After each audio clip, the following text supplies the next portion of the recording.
All right. Okay. Hi, everyone. My name is Lily Ugbaja. I'm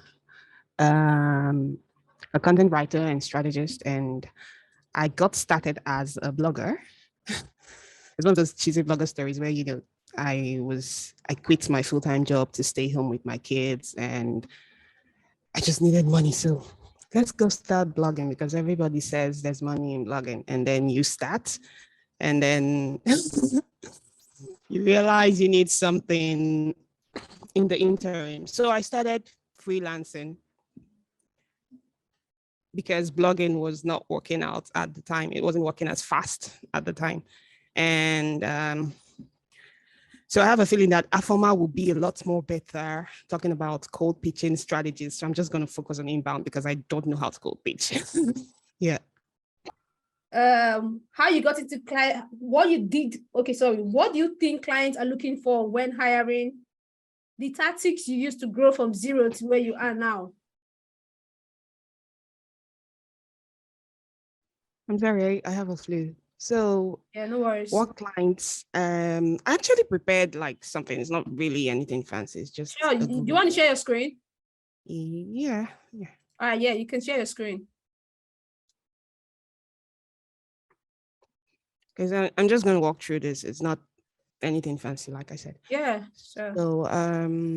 So for me, I don't really do cold pitching. I focus more on attracting them and converting them and just like retaining them because, yeah, so I feel like most times freelancers don't realize that we're running a business, and the same way you create content for your clients to get their own customers is the same way you need to approach getting customers for yourself. So the three things you need to do is to get results and to talk about those results.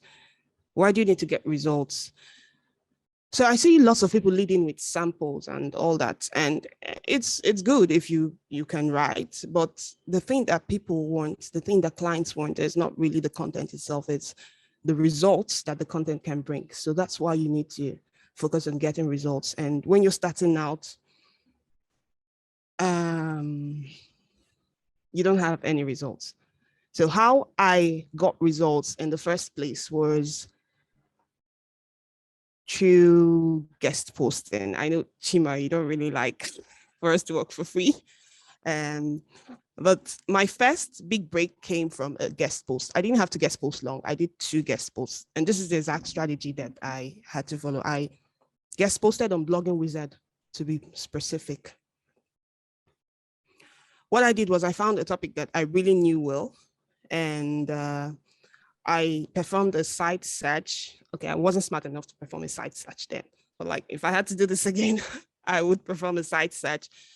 Sorry, how does screen sharing work? If I open another tab, does it still show? Yes, it does. Your screen is sharing. So anything you do on your screen, we can see it. Okay, great. So to perform a site search, if I had enough sense then, this is what I would have done. Blogging Wizard. Topic I wrote was on email marketing.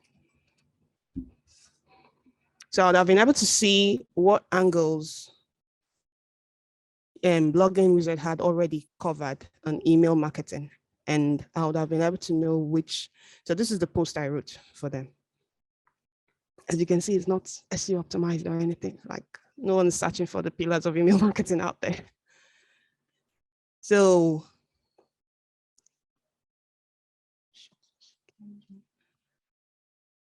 if you're able to perform like a site search and just find the angles that are available to tackle the topic for that site, it may be difficult to reach out to sites that big when you're just starting out because you don't have anything. So what I did was I wrote on another site that was really accessible, and I took a quote that I had seen Adam, that's the owner of Blogging Wizard, put out there. And I took that quote and I put it in the article that I was working on for a smaller site.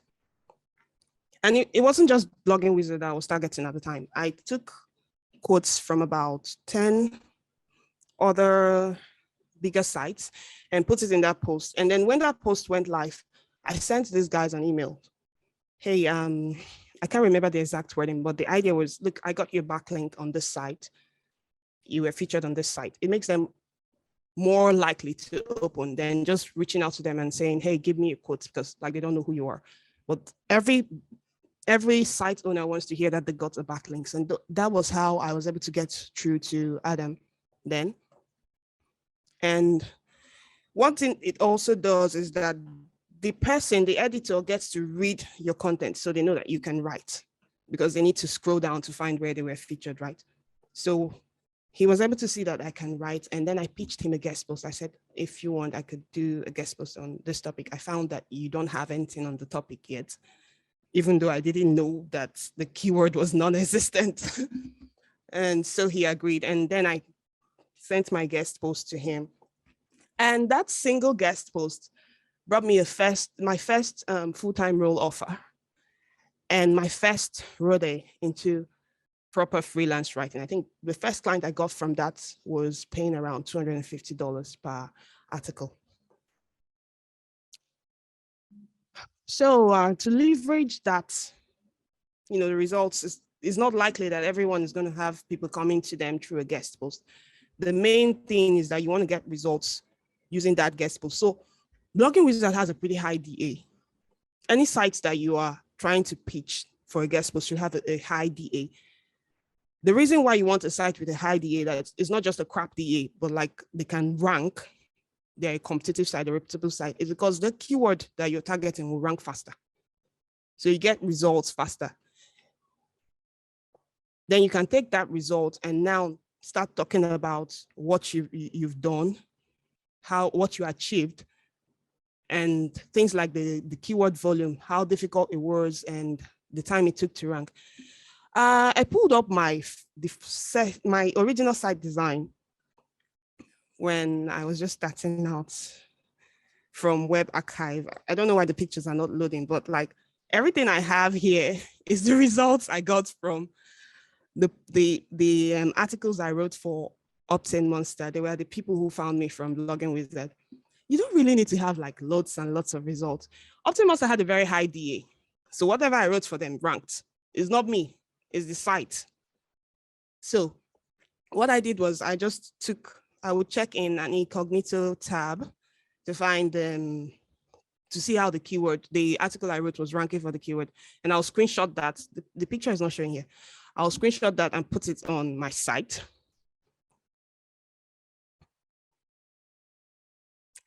I was using things as silly as even shares.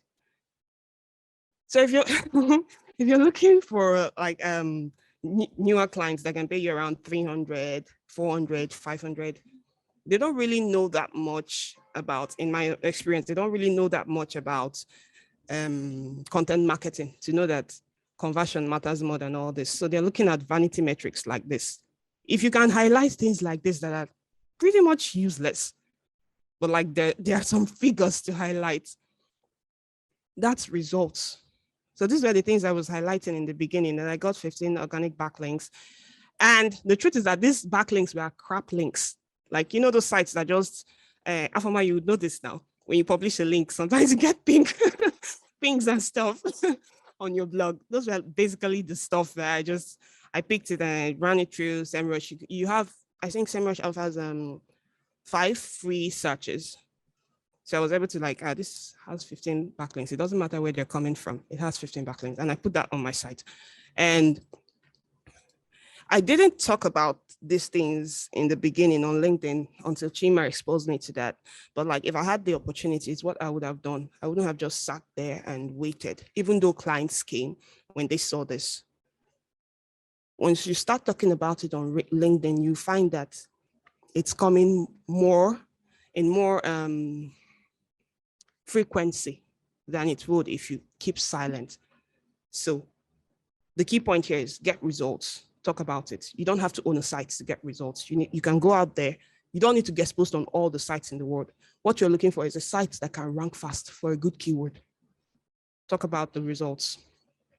So when clients come to you now, they already believe you're a pro from what they've seen on your website or wherever, your portfolio or whatever. You don't even need to present it like I did. I think there's a Google Doc I have, I can't find it, where I just talked about results. And prospects are always impressed by that. So when they come to you, the next thing you need to do is to give them a personalized taste of your competence for free. I'm not saying do free work. So what this does is that it proves that you can replicate the results that they've already seen out there for them. The things that I do, I don't know what what skills you have, what you can do, but the things that I do is when a new client comes, I always like run a site search on their site. When you run a site search, there are things that you can discover. I scroll through the sites. I used to do this in the beginning, not now. Like I don't have that much time anymore, but like in the beginning, I would go through their site and just see if there was anything that stuck out that they were doing wrong. Look through their content. Sometimes you see very poorly edited content. I have some plugins that I use. There's one, it's called SEO Meta in a click. Let me put it in the chat so everybody can find it. So what it does is, it looks like this. I'm using the detailed extension now, no longer that one. So what it does is, you can see the headings. Oh, sure, I'm in the Google Doc. Let's see. So what it does is, you can see the headings of,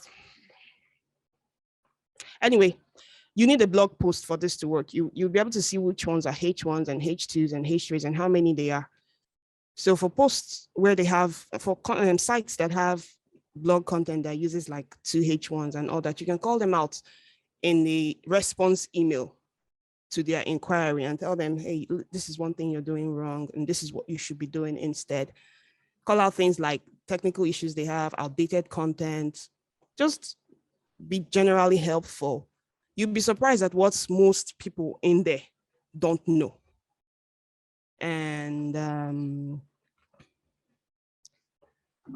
so when they finally convert, it's easier to retain a client than it is to get a new one. So what you need to do is make yourself hard to replace. How do you make yourself hard to replace?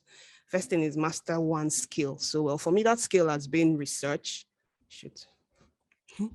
For me, that skill has been research, and my research skill is like really, really strong. If you can master that, or maybe editing, just one thing where your editor is looking at your work and like, yeah, I really love this person for this. The other thing you need to do is whenever you're writing a piece of content, you need to tie content back to the business goal. Like, what does the business stand to gain from this piece that I'm writing? How do I make sure that this business goal, that the business gets it? Who's the target audience for this topic? What's the topic intent? All these things, there are things that I've seen my editors comment on severally, like, I really love how you tied this to the business goal. Then structure. So you need to structure your writing for things like answering the what, the why, the how. All these things will like make your editor's life easy. There's some other stuff you can do to make your editor's life easy. Things like understanding the content structure. So it's easier to fix grammar mistakes than it is to fix structure.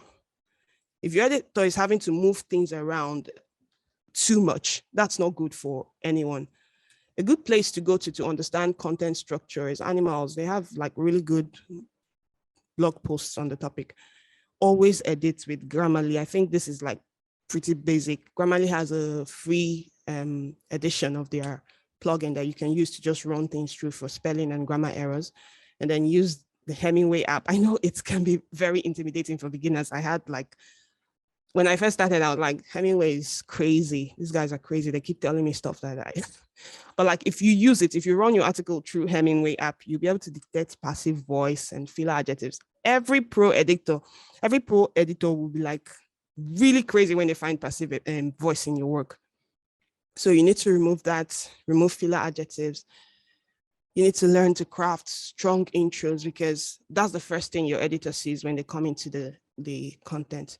even if the other things you've written are not strong enough, let your intro be as strong as it can be, so that your editor is already impressed with your work. And then while they're going through the rest of your writing, they already have this conditioning that this person wrote something that is really good. So as you're writing, there will be choices that you make in the content itself. There will be places where you challenge what is in the brief.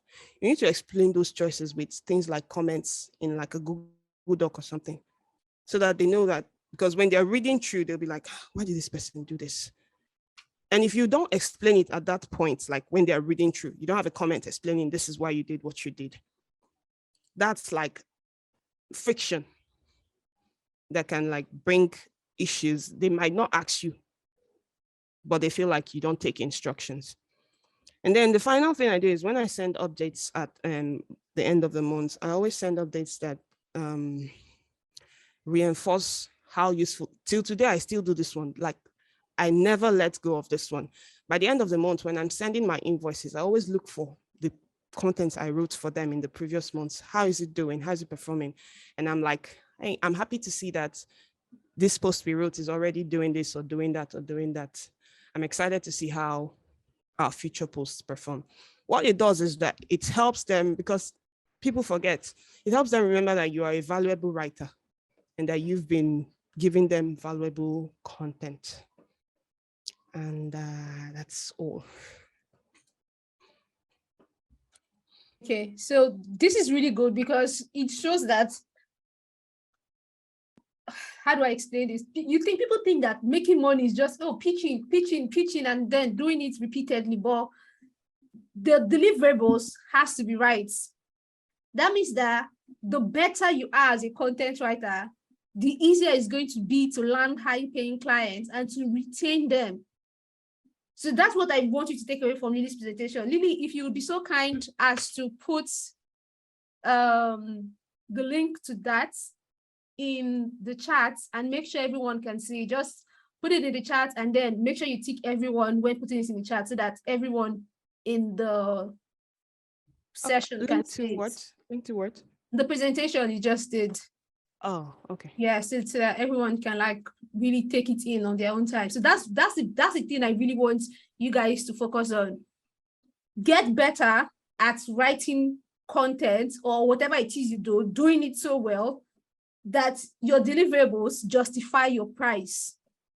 Then it's easier to have those conversations about higher pay, because you don't want to be jumping across clients. You want to be keeping those clients and then using them as leverage to get better customers. Yes, so Lily has put it in the chat. You can just take this off and then study it on your own time. We're going to move on to Afoma right now for her own presentation. Well, I hate to disappoint you all, but I don't have a presentation. I do have notes, so I'm going to like. That's fine. Yeah. Well, first of all, it's nice to be here. With me, my journey into content writing was very long. And I think it affects kind of the trajectory of my work so far. So as I've always written, so I've written fiction, I've written for lifestyle blogs. I've had a blog since I was 16, writing for fun. But in 2017, I started freelancing on Upwork. So I was looking for a way to earn income. And then I wrote like all kinds of things. I have a degree in medicine, so I had that healthcare angle. So I was writing copy for healthcare websites. I was writing articles about different things, parenting, all sorts of things.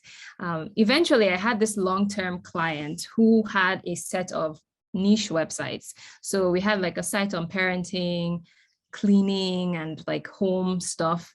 And I was the senior editor. I started as like a junior editor and I was working with the senior editor. She was this US journalist who also had like editing in her skill set. So I learned from her how to edit, and that was where I really entered into content marketing. So the great thing about being so close, even though the pay wasn't fantastic, is that I learned a lot. So that's where I learned to use Hrefs. That's where I learned to follow a style guide. Everything I know about content marketing today came from working with that client. And I started at $12.5 an hour. And then I think he raised my pay to $15 an hour. Eventually, when I left, I was at $25 an hour. So that's where I started. I was with him for 3 years, from 2018 till 2021. So that was my beginning. And it was kind of like an intensive internship. So I was learning about, and it was in the B2C world, but the principles are very similar. So we still did keyword research. I even did like outreach for backlinking. And so I could see, I used Haro while working with him. Everything that people do for B2B, we practically did on our site. I helped build a style guide and all of that. And I think that gave me a solid experience with content. And so one day I remember being on Twitter, and I don't know who I found. I found like 1 or 2 B2B writers, and they were just like talking about how they write an article for $1,000. And I was like, what is happening? Like, where am I? Why is this happening? And I don't know how to get into this kind of writing. And I got curious. So I did research, what is B2B writing? This was in 2021, by the way. It hasn't been that long. So that was when I went and I was like, I want to understand, what is this B2B? What are people talking about? And I did my research, and I was like, I think I can write this. I mean, I don't have experience. I don't know much about all this software, but I think I can write stuff like this. It's writing. And then I remember somebody posted a job on Twitter, and they were looking for an SEO editor. She was the head of content for a B2B marketing agency. So I replied to her and I was like, hey, look, I'm an SEO editor. I've done this, I've done that. I have experience with all of these things. I just kind of pitched myself. So basically, I just told her, look, I'm an editor, I have experience. And what she did was great, because she offered me the chance to do a sample edit. So I edited a piece of content for them, and she asked me my price, and I told her, I think I said like $50 an hour or something like that. And eventually they went with another candidate, because I think they were looking for like a strategist and an editor in one. And I was just like an editor.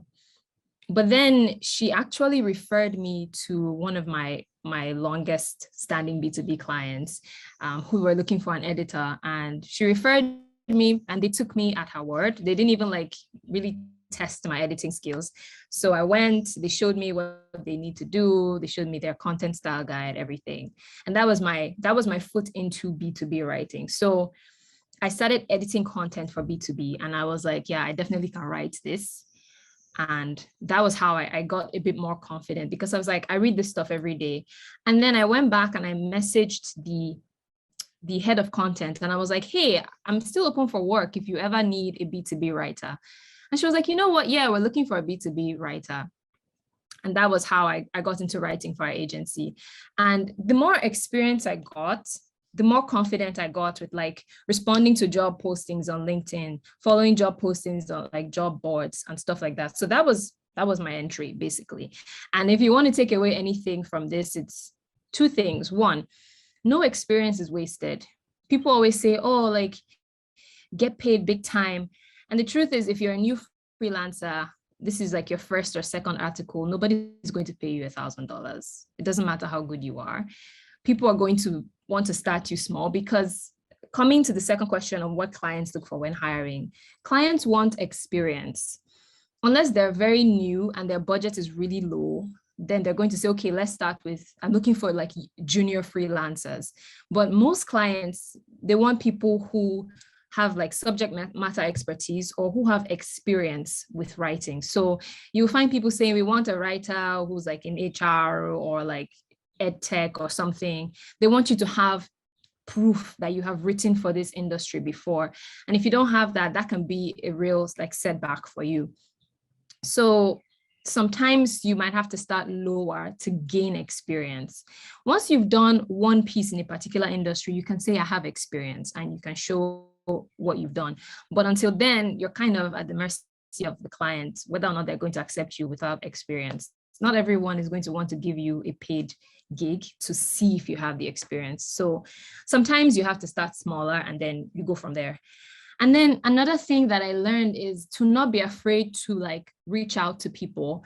But if you're reaching out to somebody, like say somebody posts a job on Twitter or LinkedIn, just come correct. So my name is, and don't waste time, don't talk too long. My name is so and so. I am a so and so. I have experience writing for this industry, that industry. Here are two of my sample pieces, and that's it. If you want to talk about, if you have access to information about how well your pieces have done, oh, my pieces rank so and so and so, or they've converted so and so visitors, that's great. You can add that as well. But go straight to the point. Just say what you have to offer the client. And I think that's more impactful, especially if someone is genuinely looking. Some people are just looking for like the cheapest person. But if they really want somebody and they have the budget for that, then they will probably get back to you, unless they have people who feel more experienced and qualified to them, because that's another thing. So those are two things to do if you're just getting into writing. Like I mentioned, clients, they want experience, especially because I've hired writers, I've hired subcontractors to work with me. I understand that feeling of wanting to give work to somebody, but not feeling like you can trust them. And to me, that's the biggest thing. Clients want to feel like if I assign you this task, you follow instructions, you deliver, you won't make my life harder. You will submit work that is fairly clean, that has value, and that I just have to fine tune a little bit. So if you can prove that you're able to deliver that, most people will go for you. Unless they have like somebody way more qualified, or they don't have the budget to pay what you're asking. So for me, it's being able to show that you have experience, you have expertise, you can deliver what you're saying that you're going to be able to deliver. And samples are like the most powerful way to show that. Like Lily mentioned, some people do like to see, oh, I've ranked number one. I've had clients find me because they read another article I did for like a competitor that was number one. But some people also are aware like that ranking number one is a mix of like SEO, off-page SEO. It's not your writing is not so fabulous that it made number one. It's like the website, the SEO strategist. So it's a mix of things, especially if they've given you the keyword, they've given you the links to add. It's not just your writing that made number one. So that's my personal thing with people showing results. I'm just like, girl, it's not because you wrote so fantastically that Google, rated it number one. It's usually like the website, the SEO strategies, the keywords, the brief, all of that actually elevates you high up there in number one.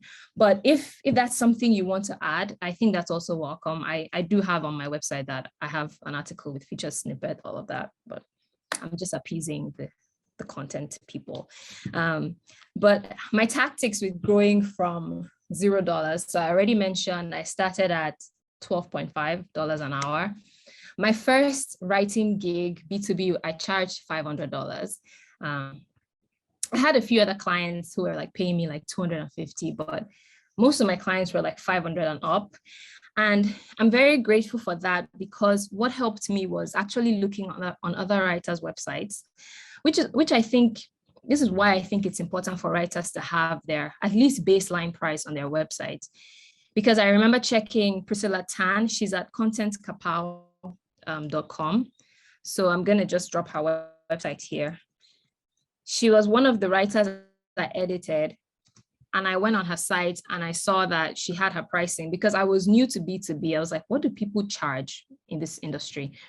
And Priscilla at the time, she said her minimum was $650 for a blog post. And I was like, well, she's been doing this a little longer than me, so I'm going to come down a bit and I'm going to say $500 will be my starting price. And that's basically how I decided. So if you go on lots of other B2B writers, you see it's kind of at that same level for most people who are starting. I've seen like $550. Some people in the UK will say £350 per article. So if you're new and you don't know what to charge, that can give you an idea of what's possible. And then you have people who are charging like $1,000 minimum, $1,500 minimum. So it's up to you to say, this is where I'm at. And that's something that can help you grow your income. Then something else I did in that when I first started was I increased my rate with every new client. So when I got like a new client, I started at $500. When I got a new client, I charged $650. When I got another one, I charged like $700. When I got another one, I charged like $750. And that can be a bit arbitrary, as they say. But for me, I was feeling more confident. I was seeing that my My clients were super impressed with my work. Nobody ever told me, wow, you're writing like a beginner. I got the hang of things very quickly. I was adding like statistics, I was providing value, I was adding screenshots, and my content was ranking. My clients were very impressed, and I was like, look, I know what I'm doing. I can increase my rates a little more than this. So every time I got a new client, I would raise my rates. And then I started charging more as well for ghostwriting. So I added 20% for ghostwriting. Like if you're not going to pay me or give me a byline, then I'm going to add 20%. So that 500 is for like 1,500 words ish. Sometimes it goes a little higher than that when you're writing and researching, but generally 1,500 word is like the general SEO thing. So that was what I started to do. And then I think it's good to choose a profitable niche. So everybody is like a B2B SaaS writer. So that just means you're writing for brands that have a software as a service. So I think in the B2B SaaS, it's good to choose a niche where there is money. So I don't find, in my experience, I feel like HR, like remote work, productivity, these niches, they pay a little lower compared to like cybersecurity, marketing, analytics. Those people, they have the big bucks to spend compared to like the other smaller niches like ed tech and all of that. Of course, there are exceptions, and by low, I don't even mean they pay low. I just mean it's lower in comparison to these other niches. So if you really want to go big, you might want to like see if you have interest in some of the higher paying niches. And then finally, to grow in your income, it's also good to market yourself. So I recommend social media. I'm currently on a social media break from Twitter and Instagram, but Twitter has been really instrumental. And even on my break, I think that's what I miss the most. There's always gigs like flying. Everybody's always looking for somebody to do something. You just have to be like fastest finger first and have the portfolio to like back up what you're doing. So Twitter is really nice. I'm not a big fan of LinkedIn, but I've gotten a couple of jobs off of LinkedIn as well. And like Lily mentioned, if you're active on LinkedIn, you get a lot of like outreach done. People will like contact you, reach out to you on your website. So if you have nuggets of wisdom to share on LinkedIn, I'm not a LinkedIn expert. Maybe check Lily's page and see what she's doing. With Twitter, I'm also like not that much of it. I'm not a loud internet person, but I like to share what I'm learning. I like to share my own work, what I've done so far for other clients. And I found that in many cases, that's sufficient to get people curious about me.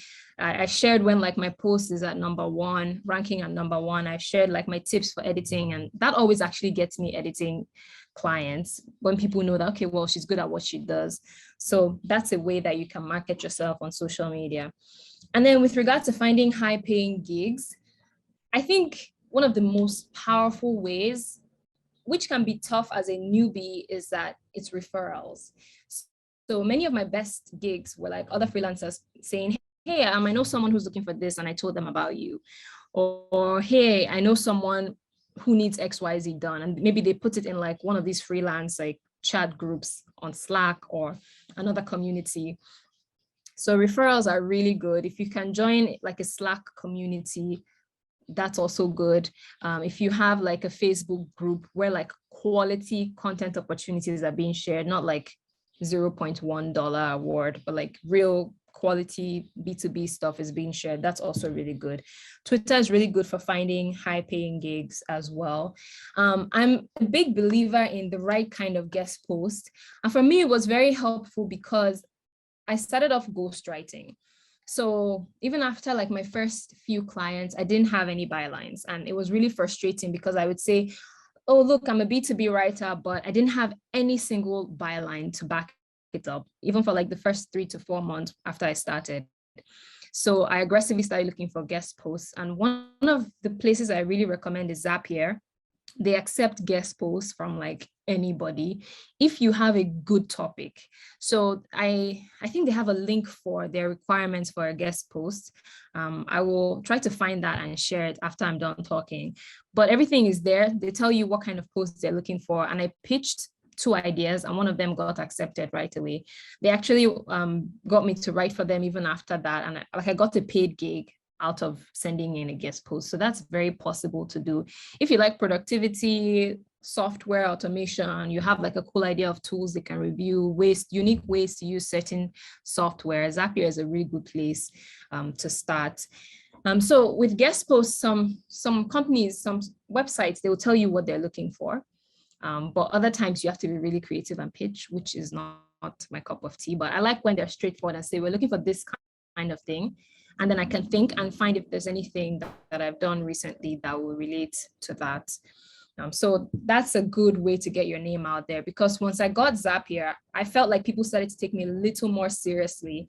People could say, oh, well, she actually writes. Yeah. And you kind of put yourself out there. Another thing that I think is important is to know your strong suits. Like Lily said, okay, she's good at research. For me, I have the added benefit, which I think Lily does as well, of like, I've done blogging, I run a website on my own, and that helped me actually land a gig with ConvertKit because I'm essentially a creator. I use the platform. So when they put out a call for freelance writers, that was literally the thing that gave me the edge over many other writers who I'm sure, were just as good. So sometimes it's not really about your writing skill. It's that maybe you have like experience with coding, or like many people now are looking for writers who know like dev stuff, or you've worked in some kind of data science, or you have like healthcare knowledge. So think about what your unique strengths are and see how you can use that when you're like applying to write for someone, or you're pitching someone for like a guest post or something like that. Most people have like a unique advantage they just don't know about yet. So that's what I would say if you're looking to pitch yourself. Think about unique skills, unique experience, unique knowledge that you have that other people might not be so good with, and see how you can use that to your advantage. So basically, in general, if you want to get high paying gigs, I think the first step is mindset. Believe that it's possible. Check out other freelance writers who are earning just as much. Read their work. I'm going to tell you a secret. They're not writing anything amazing. Let me just tell you. There's nothing special. Like I read people who say, oh yeah, I charge 1,500. It's basic. Like it's like what you're writing. There's nothing amazing about it. The only obstacle is you need to prove that you can write. And unfortunately, you do need to like get 1 or 2 eye-catching bylines. So once you're at that point, it's really, you might still have to market yourself, of course, but you don't have to convince people that you can write. You just have to now find opportunities that are a good fit for you. So don't be intimidated. Just be strategic.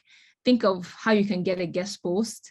Think of how you can network more, because sometimes with freelance writing, it's really about who you know. Like you need people who can mention your name in the right spaces, people who can think of you when things are happening.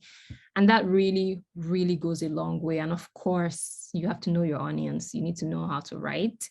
If after all that work, somebody hires you and your writing is subpar, it would be very bad, because then they would take your name and say, oh, don't go with that writer. She doesn't know what she's doing.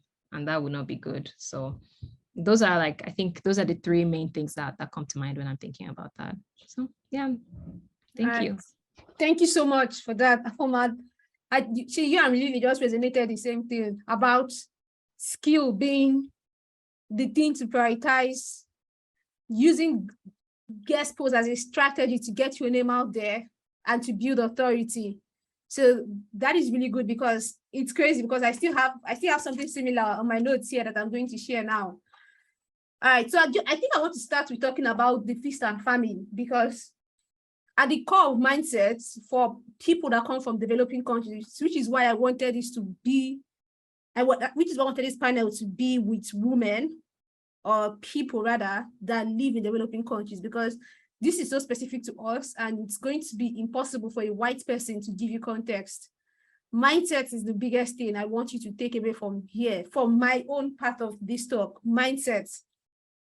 The moment your mindset changes, everything changes. Everything changes. I remember when I started doing content in 2017. Now I started writing for a remote content agency, and they were paying 150,000 naira.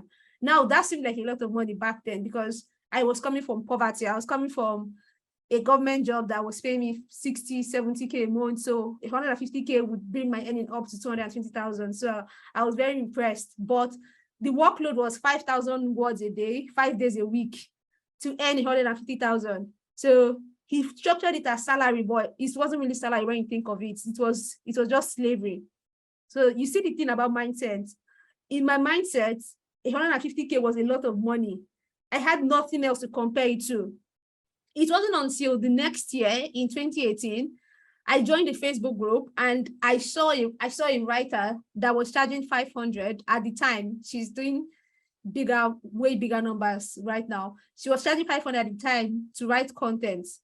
Now I looked at 500, then 500 was 150K. So she was basically charging 500 for one piece of content, and I was charging 500 for a whole month's worth of content. A whole month's worth of content was between 88,000 words to 100,000 words. That is what I was charging. Again, mindset. This interaction with this woman in a public Facebook group opened my mind to the idea that there is more out there. And I paid someone $100 to build the first version of my website. I'm not as brave as Lily. I'm not going to show you the first version of my website. It's ugly, it's crap. I'm not going to do that. But I just wanted to picture the most ugliest website with color crashes happening everywhere, with the longest copy you've ever seen on a homepage. That was the first version of my website. But you know what? It was something. So I'm just going to start my advice there. Build a website. Build a fucking website. That is the first thing I want you to do. There are very few people, very, very few people that can sell without a website. There are not many of them. That's the thing. The progression for me when people are coming to me as clients is social media, then look at my profile, then go to the website, then go to the about page, and from the about page, go to the contact page. I can see this by looking at my Google Analytics. So if the entry point is from social media is just basically telling them that, okay, let's check out this woman's profile. She sounds interesting. But the website is where the conversion happens. I don't even have any interaction with them until they book a call to speak with me. So that's the first thing I want you to do. First, change your mindset. You are Black, you're African, you're Indian, you're from Pakistan. Doesn't matter where you come from. You are worthy, and you can compete with these people on the same playing field. But it has to be you starting that journey by changing your mindset. 2, build a website. 3, as you're building that website, think of your brand. Think of how you want to represent your brand. Take pictures. I think I made a post about this. About wait, hold on. Has my screen frozen, or am I still looking like a normal human being? You look frozen to me. Yes, I am frozen on this side. Okay, something is definitely wrong. Okay, yes, much better. All right, so as you build that website, do some professional pictures. I can tell you this, that having really amazing pictures on my website has changed the game for me. You see, it just sounds so mundane. It sounds like something that's inconsequential, but it has changed the game, because I noticed that a lot of the top earners do this. So I'm like, okay, let's try this. Let's take some really nice brand photos and then position as someone that is an authority, and pictures can put that in people's mind. Oh, this is someone, this person is not going to be cheap. Look at the outfit. She's not going to be cheap. Look at the website. She's not going to be cheap. Already from the homepage, as they're reading your content, they can start to get the idea they are not cheap. That is going to cost a pretty penny to work with you. So that by the time they get to the contact page on my website, which is where you can see pricing when you want to book on Calendar, they're already prepared for the expectation of price. Now, what's the next thing I put here? I want to talk about how I grew from that point where I was earning $500 for a whole month's worth of content to where I am now. That first year was the content mule. Second year, 2018, content mule. But towards the end of 2018, I did my website. And then by 2019, I started freelancing. Now, the first thing I did was to study LinkedIn for 3 months because I wanted to use LinkedIn as my main lead gen machine. So I was looking at LinkedIn and I'm like, okay, who are these people that are doing really well on LinkedIn? What kind of content are they creating? What kind of content do people engage with? So that I can mirror that to tell my own story.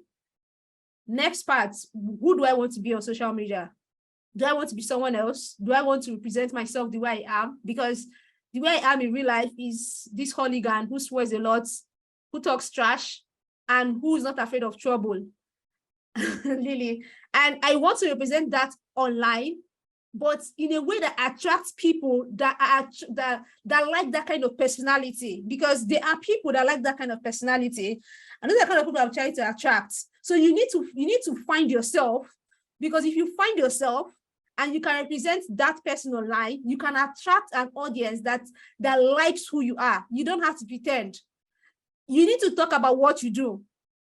Too many people on LinkedIn talking about sub stories and bullshit that doesn't relate to their core offerings. Always find a way to tailor every story back to your core offering.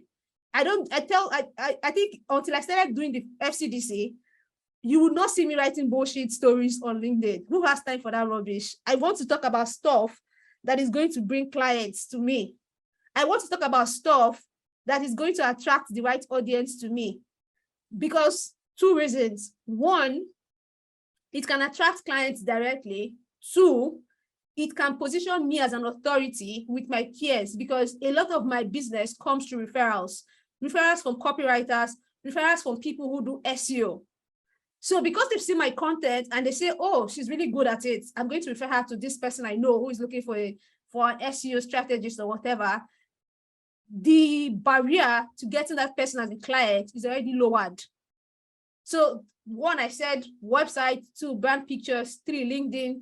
4, figuring out who you are. 5, identifying the kind of content you want to talk about on social media. 6, diversify your audience. Don't just balance on LinkedIn and stay there. Explore Twitter. Twitter is great. Twitter is really, really awesome. This, I think 2021 is the first time in my entire career where I wasn't dependent on LinkedIn for leads. And it's happening this year again. I think I've only gotten like 1 lead from LinkedIn. Most of my work is coming through Twitter. That's the high-paying gigs, because a lot of SaaS folks hang out on Twitter. And you need to learn how to create threads. This is compulsory. Learn how to create threads that have value. I don't know. I think I'm going to ask Afoma and Lily to kind of put some names in the comment section for people that really write good threads on LinkedIn. The person who is coming next in 2 weeks from now, I've forgotten her name. What's her name? Erica Schneider. She does incredible threads. Erica is awesome. Yes. I'm so happy I work with her. Erica, go and follow Erica. That is how to make threads. Awesome. Erica is my name, I think. Yes, her name is Erica. So if just check her out on Twitter. That is how to make threads. That is the person to follow, because she's always talking about content. So you do that. You want to also create your feed. Very important, because you're not just creating all this stuff and it's just going out into the wind. You want to make sure that the right people are seeing it. So I make sure I follow 3 groups of people. I make sure I follow heads of content. I make sure I connect with heads of SEO. I make sure I connect with other copywriters, because a lot of the time I get people asking them, oh, do you write blog content? They don't. They are conversion copywriters, but they know someone who does, and then they send them my way. I think I earned around like maybe 30, 40K from just referrals last year. So there's a lot of money from referrals, but referrals only come through network of people that believe in you and that believe that you're an authority. And the only way to get to that position is to have the right content and to make sure that the right people are seeing that content. And I'm sharing a lot of stuff. At some point, this recording will be available for everybody, but I don't know when that point will be. So try and take all of what I'm saying in. Let me go back to my notes. My websites. Now, this is the part that takes the longest to get results. But if you get it right, I generate a lot of leads to my websites. Now, this is a big mistake I made. When I built my website, I targeted the wrong keyword. I went after content agency, something around copywriting agency. Yes, that's a big keyword. That's the keyword that all the agencies want to rank for, but I got it easily. I think I got it like within my first year. By 2020, I was ranking for the keyword. By the end of 2020, I was like number 2 or number 3 for the keyword of copywriting agency. But the leads that were coming in were not good leads, because I'm not an agency, I'm just one person. They wanted a la carte services. They wanted someone who could write scripts, ads, landing pages, conversion copy, website copy, everything. I can't do all that. So it dawned on me that, okay, this is the wrong keyword to go for. So I deleted every mention of corporate agency from my website. And that was when I decided to focus on SaaS. Everybody knows I focus on SaaS because the money. There's no big secret about it. It's just about the money for me. SaaS has money. There are a lot of SaaS companies springing up every day, and these motherfuckers can spend. So once I figured that out, I went back to my website and I re-optimized with the keyword of SaaS copywriter, SEO copywriter, and blogging. I also removed any mention of landing pages, website copywriting. But the problem is that I built clusters for this keyword. And even though I removed these pages, I'm still ranking for the keyword of website copywriting. And people still come to my website and book calls to speak to me about website copywriting. It's a hassle because I'm not working with any of them. I'm turning down these gigs. But if I had gotten it right from the start, if I had optimized with the right keywords from the start, imagine the kind of traffic and conversion I'll be getting right now. So you have the opportunity to do better than I did. You have the opportunity to figure out who you want to be, who you want to work with, build a website and optimize your website for the right keywords. Make sure you're using a cluster approach so that you increase the chances of ranking. It's a no-brainer because it's what I do. It's how I get the rankings for those keywords. Now, once I'm ranking for the keywords, what happens next? You don't just want to get the traffic. You want to get the right traffic and the right conversion. Okay? So from the website, when you come in, there's something they call the blood-brain barrier. It is that, I call it that one line of sentence that removes the barrier that attacks the problem that the prospect is having. If you look at my website, there's a line that says, Yoast, turning the green buttons on Yoast, turning those buttons on Yoast green is not SEO.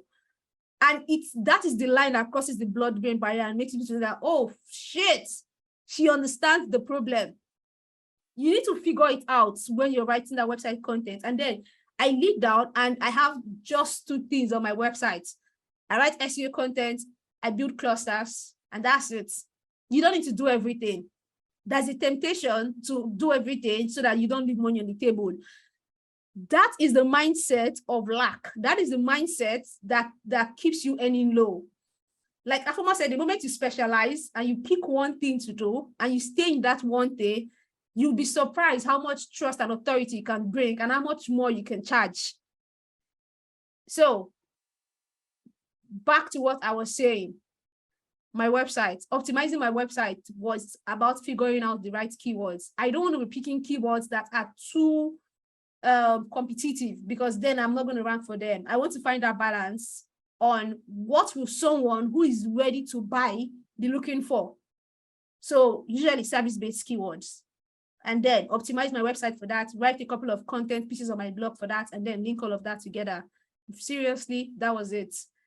But the part that people don't talk about is that you can extend that authority by doing 2 things or 3 things rather. Start appearing on as many podcasts as possible and using that keyword when they're introducing you. Google is smart enough to recognize that.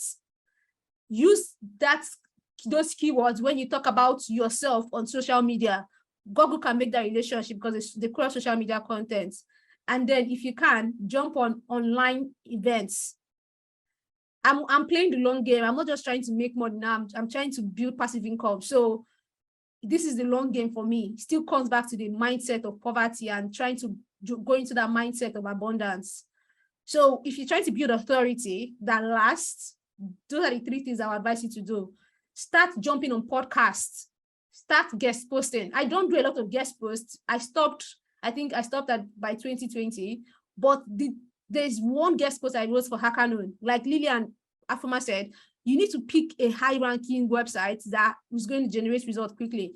I guest post on Hackernoon and Jeff Bullas and I think I think some other website, but they were all very high ranking websites that were getting like at very least 100K visitors a day.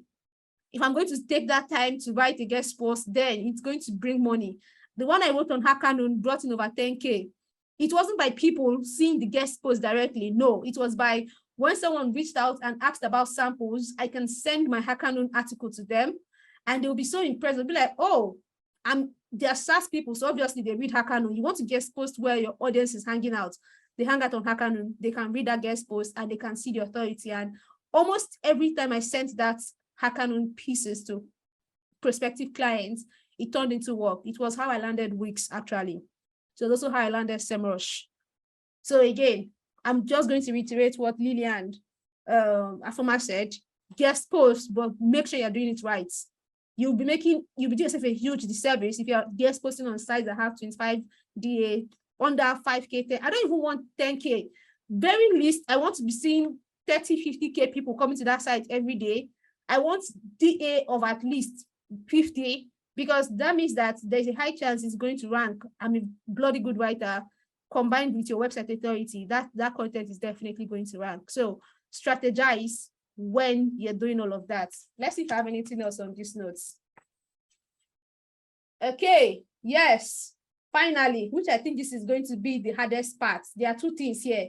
Building relationships. See, this is the thing that I don't think we talk about enough. This is the thing that has brought in a shit ton of money for me. The right relationships online. And I think people don't do it because it's time consuming. There's a strategy behind building the right relationships. Okay. For me, like I said, I use that. LinkedIn gives you 1 month free premium every year.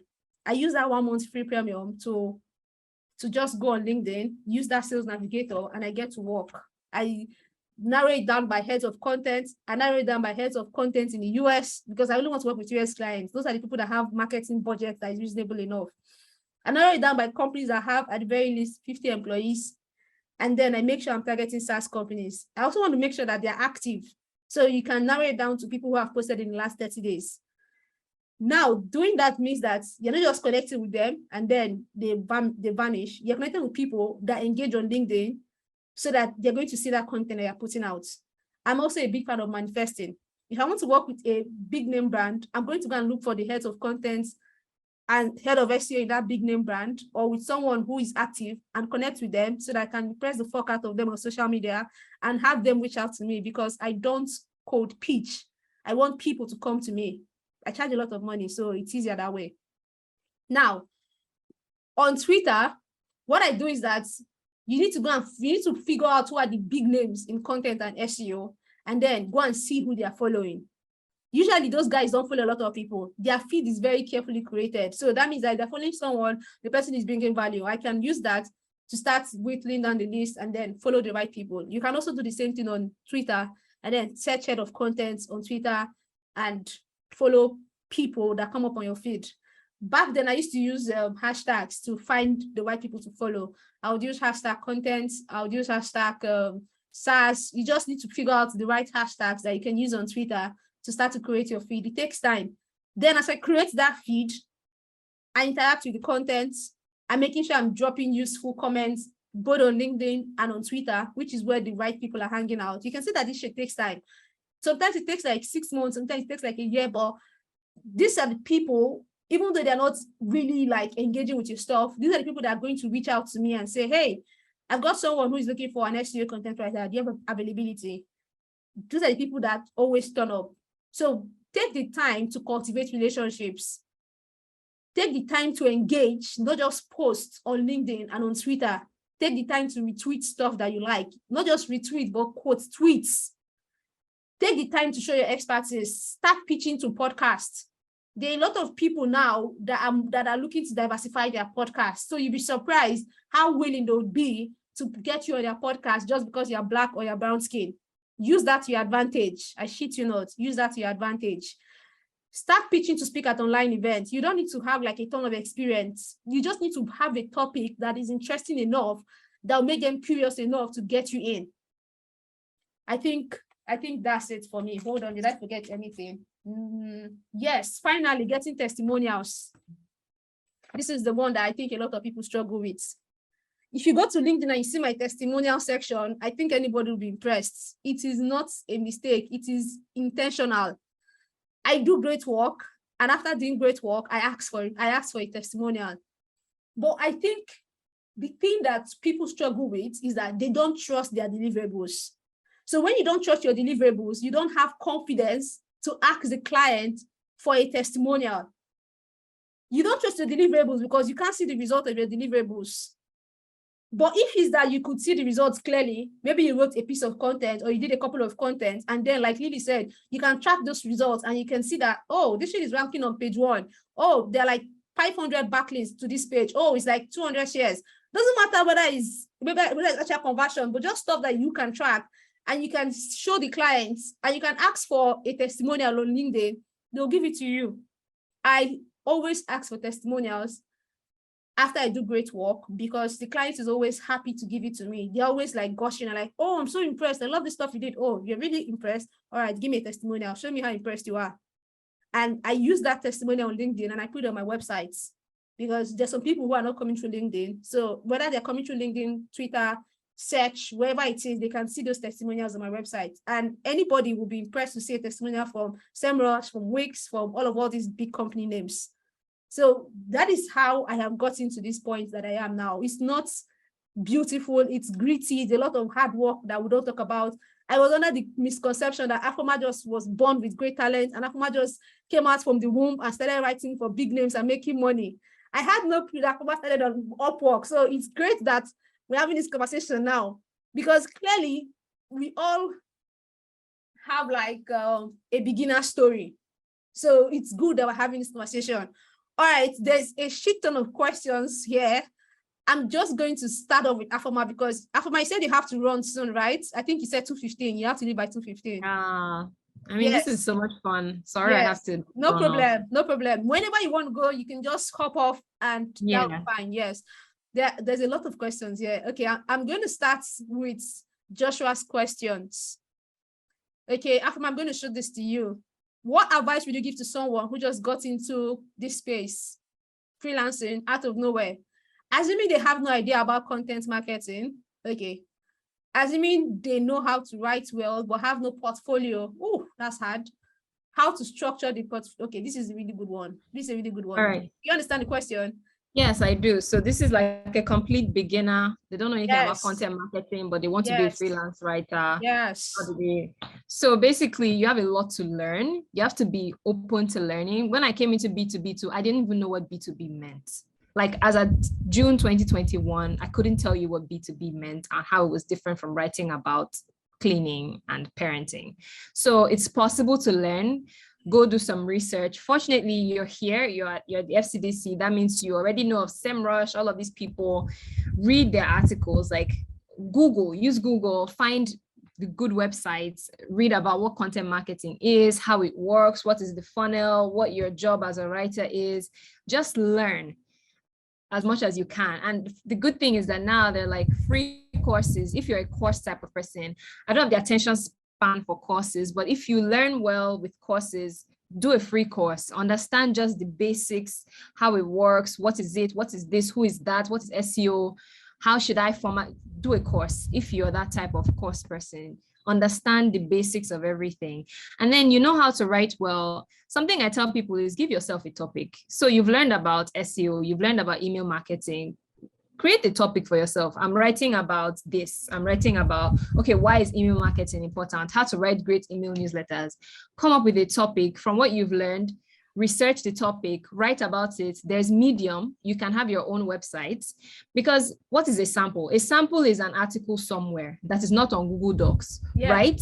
Post on your own website, write about email marketing, write about SEO. People just want to see that you can string words together, you can do good research. So if nobody has to hire you to show that you have a sample, write on your own website. When people ask for samples, send them links. These are my samples. And then they will read it and they'll say, okay, this is nice. You can write.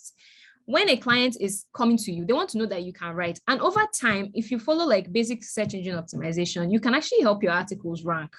That's the great thing. Like eventually, if you choose keywords that have like what they call that thing, low competition, you can actually like cause your articles on your site to rank, and you can show them like, hey, look, my article on my website was ranking. I think Lizzie Davy is one of those writers who started that way. She started on Medium, and like she was ranking, and that was how she got clients. So don't feel like you don't have any opportunities because you're new.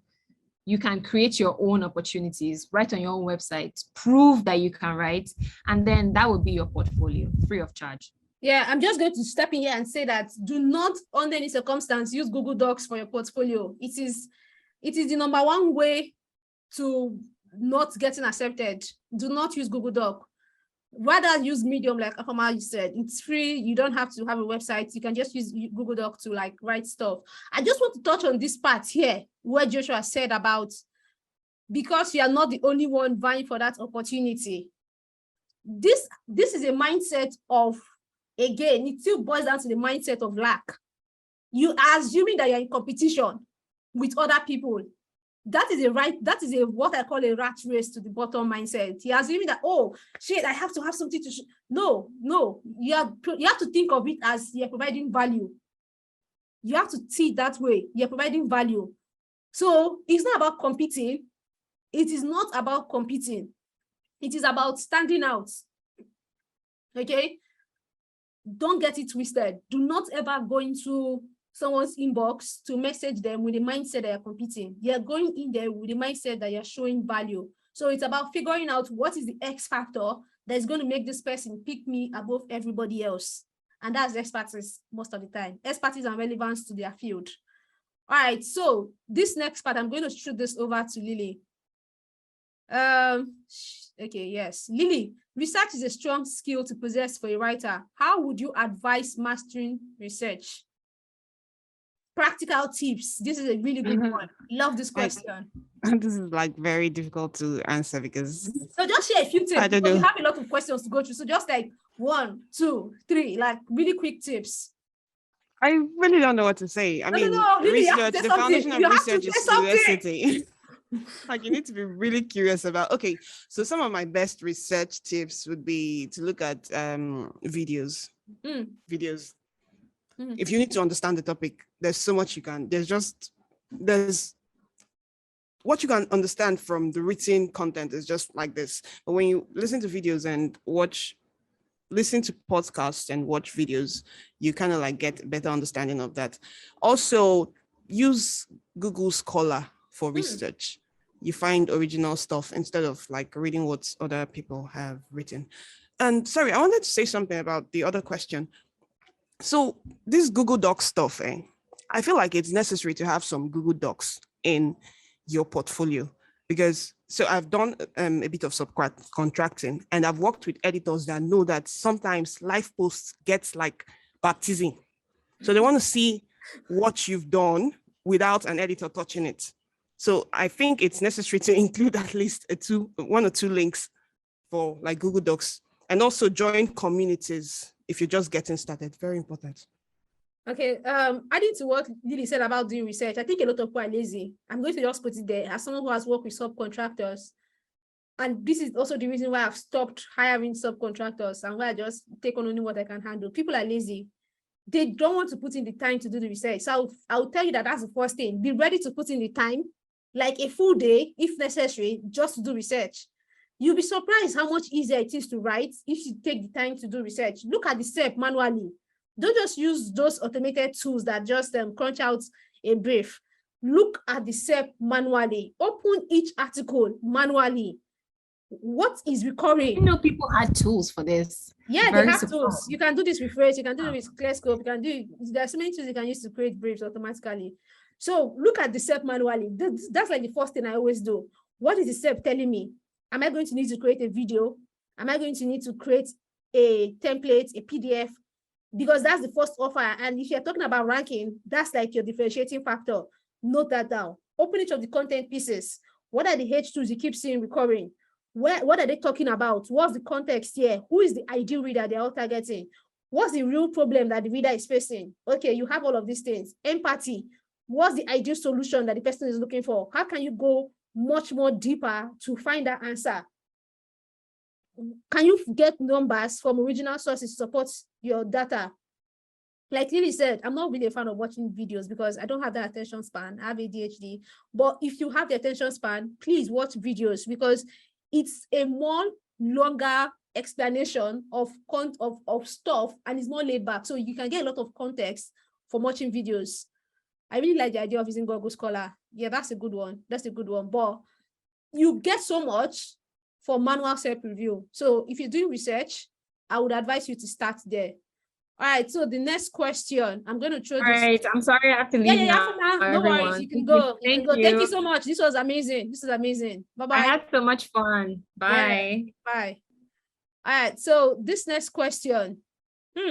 Okay. I want to take a question from someone else. Yes. Yeah, okay. Catherine, okay, this I think it's about branding. Catherine wants to know how to label a service. She writes for SaaS and B2B, but I prefer to write about digital marketing services. Okay, how does she position herself as someone who writes for digital marketing? I think she's asking for the industry. What industry is that? She's look at the question. I would like to know how to label the service I offer. I write for SaaS and other B2B companies, but I prefer to write about digital marketing topics. How do I bring that out in a few words? So it's basically a positioning thing, like how to position as a digital marketing writer. Yeah, so she can usually just say, I write for MarTech companies. Yeah, okay, yeah, that's a good one. So Catherine, you can just say you write for MarTech companies. Lily and Afoma, have you ever faced objections or lowballing because of your race? How did you handle that? I really wish Afoma was here to answer this one because personally, I don't have any experience with this. Okay, I do have experience with this, so I can just chip in here. I have a ton of experience with this. The first job, all the shit that I've dealt with so far.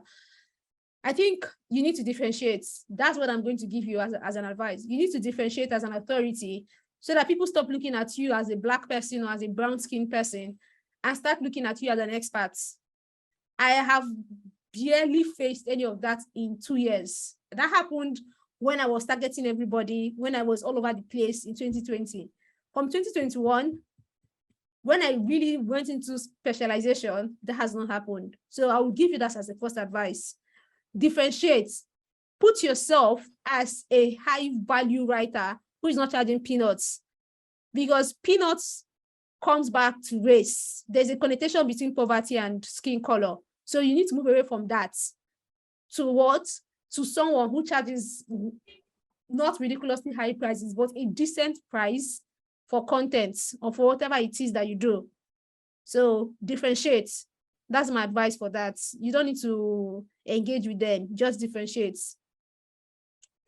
Okay, Miriam, I want to work with new SaaS startups. How do I determine if a startup is new? Oh man, okay, we're going to have a training on this at some point. I'm bringing in someone who specializes in pitching for new SaaS startups. So I think we'll better answer this question then, Miriam. So just keep that. That's going to happen in either towards the end of August or in September. We're bringing in someone who specializes in pitching, and he does a lot of work with SaaS startups. So he'll be able to answer this question. All right, a question from John Iwuzo. Is there a standard framework for freelance writers looking to delve into content marketing? All right, I'm going to bring John up to ask this question because I don't understand the question. Just one moment. Hello. Yes, John. Okay, yes. Can you ask your question live? I don't understand your question. The one about standard framework for freelance writers. Can you ask the question? Okay. What I was basically trying to ask was, if you're a freelance writer, you're trying to get into content marketing, like, is there something we need to do, like things we need to know? Maybe a list of steps we need to follow. So that's just what I meant by the framework or standard. Nini, do you understand the question? No, I still don't understand. I still don't understand you're a freelance writer a freelance writer is a content marketer, right? Okay. Like, let's say you want to get into like content managing, like you want to become like a content manager. You're not just writing about Like, okay, maybe I should have talked about content strategy. I mean, that's what I should have said. Like, you want to become a content strategist. So, Okay, you want to go like, from writing to strategy. That's what you're saying. You want to go from just writing yeah, content to strategy. yeah. Maybe I mixed it up with the marketing. Oh, okay. Lily, do you understand the question now? Yeah. Do you have any So question? it's a whole other topic, but basically you just need to learn the skill first of all, and then use the same tips you've learned about marketing yourself as a freelance writer to market yourself as a strategist. That's a very good one. But I would also add that you can start with HubSpot. Look, I took HubSpot's inbound marketing course. That is a very good course. That is the number one course I would recommend for anybody who is trying to move from just writing content to this strategy. Start with HubSpot inbound marketing course and really just sit down and learn. That course is long, but if you put the time in, it's so good. It is so good. HubSpot inbound marketing course, HubSpot content marketing course, grow and convert. Those guys are some of the best. Is really good. Content strategies. So you just need to go and just read a couple of articles. They have a course. I'm not going to say you should take it because it costs money, but if you can afford it, yes, take the grow and convert course, but start with the free ones, HubSpot inbound marketing. That is where I started from. John, does that answer your question? Okay, I'm not sure if he's here, but I think we lost him. All right, I'm just going to take one more question. Okay, I'm trying to find a really good one. Ooh, okay. What is the best way to get honest, brutal feedback after using Grammarly and Hemingway? Why does feedback have to be brutal? That's my first question. Why does it have to be brutal? Okay, I think I'll chip in here. It really wants to add something, then cool. What I used to do when I was starting out to get feedback, before going to an editor or whatever, use the paid version of Grammarly. It costs money. Pay for the full version of Grammarly. Don't just use that free version. The free version is trash in my opinion. But the paid version, it can rewrite sentences, structure everything. Like, you learn so much about how to structure sentences from that paid version. If you use that tool for like 2-3 months, you start to see the difference in your writing. Trust me. I think it costs like $100 or so. I'm not sure, but squeeze that money out of your body, squeeze it and pay for the full version of Grammarly. It will change your writing, okay? Hemingway is great, but a lot of the corrections are, how do I put this? You have to be careful with using Hemingway. Sometimes it changes the context in a way that is readable for humans. So you have to be careful to take what you need, but to retain readability for humans, not just the readability score. So use Hemingway, use Grammarly, but I advise you to go with the full version of Grammarly because it's easier to understand, and the corrections they give are stuff you can continue to implement in your writing. Now, about getting brutal feedback, please, feedback doesn't have to be brutal. Again, what I advise you to do is to build relationships. If you build relationships, I'm going to just tell you this, white people will be willing to give you feedback online. But it has to be someone that you know. You can't just jump into somebody's inbox randomly and say, can you edit my copy or can you review my copy? No, it's someone you've built a relationship with.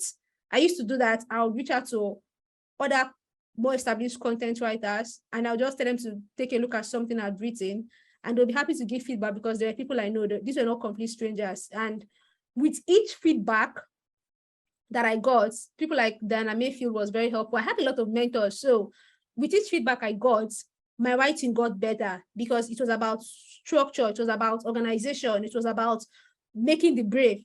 It's about everything that goes even beyond the writing that I did not even know that was involved. I thought it was just writing. Next one, no, there's a lot. So it's about all of those stuff that I learned that made me a better writer. So when you're asking for feedback, don't just ask for feedback about the content itself. Ask for feedback on how to improve generally as a researcher, how to improve with the deliverables, how to improve with the briefs, how to improve with the writing itself. Okay, and please, again, feedback should not be brutal. Lily, do you have anything to add for this person? Yeah, I'm going to bring this from my agency and experience at Animalz. So if you want feedback, a very good way to get feedback from the editors you work with is by implementing the one they already gave you and letting them know that you implemented it. So when you're submitting the article, you can be like, so I remember you said this and this last time. This is where I've implemented it. This is how I've implemented it. Let me know if you have any more. Yes. Yes, that's a very good one. It actually shows that you're listening. Okay, and this brings me to the point that I think is very important, working with editors. Yes, working with editors. If you can, start in-house, find an in-house job. You shouldn't be worried about making money in your first 2 years of content writing. You shouldn't be obsessed with making money. You need to sit your ass down and learn how to actually write copy. And you can do that in-house in an agency because you'll be getting feedback. I don't know. Okay, see, we're happy. We're going to have Stella Inabo and Faye Tuzegwa and someone and Tammy to come and do a presentation on how to get in-house agency roles. So, see, thank God we already have that covered. Because the first 2 years of your career, I'll say this, must be dedicated to learning. Must. If you are going to become one of the best, agencies are the best place to start. That's the best place to get not one, not two, but continuous feedback. Every copy you write, you're getting feedback. You're reiterating the feedback and you're getting better. So that when you now go freelance, you are this confident motherfucker that can do anything. You literally feel like you can fly and nobody can tell you anything. Also helps with dealing with that imposter syndrome monster. So that's really good one, Lily. Thank you so much for that. All right, we have come to the end of this session. We can't take all the questions. I did not look at the chat section because, like I said, if you have questions, always use the Q&A. That's the only place you're going to answer questions from. Thank you so much. Hold on, let me just hit this.